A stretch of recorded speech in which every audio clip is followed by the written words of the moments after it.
अस्सलामुअलैकुम वरहमतुल्लाहि वबरकातुहू। इस वीडियो को एंड तक ज़रूर देखिएगा। बिस्मिल्लाहिर्रहमानिर्रहीम। एक ज़माने में जहाँ कदीम कहानियों की ज़मीन पर एक दानाई से भरा हुआ बूढ़ा शख्स रहता था, जिसका नाम अशाबे फील था। ये आदमी राजी तौर पर अपनी राज़ें और अपनी महारतों के लिए मारूफ था और इसका रुतबा मुख्तलिफ मुसल्लहती जानवरों जो अबाबील कहलाते थे के साथ था। एक दिन एक जवान महम जवाज़ों तक पहुंचा। वो ने सुना था कि एक राजी नाग के छुपे हुए खजाने का पता था। अशाबे फील ने अपने अबाबीलों के साथ मदद से एक मंसूबा बनाया ताकि वो इस राजी नाग को तलाश में मदद कर सके।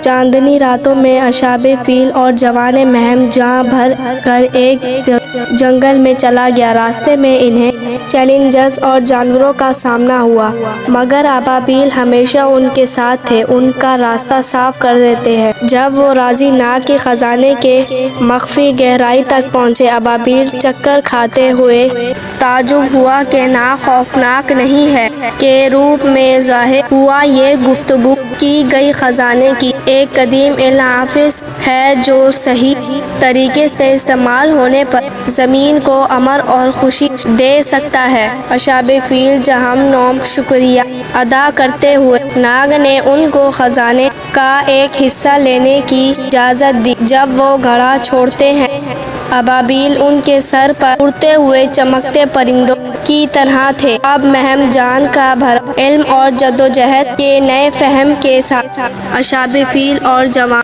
महम ने हमेशा के लिए अलविदा कहा। खजाने को अपने वतन लेकर ज़मीन ने इल्म से रोशनी हो गई और अशाबे फील और अबाबील की कहानी ये थी। उम्मीद है ये वीडियो आपको पसंद आई होगी। मज़ीद हमारी ऐसी वीडियोस के लिए हमारे चैनल को लाइक, सब्सक्राइब और बेल आइकन के बटन को ज़रूर क्लिक कीजिएगा।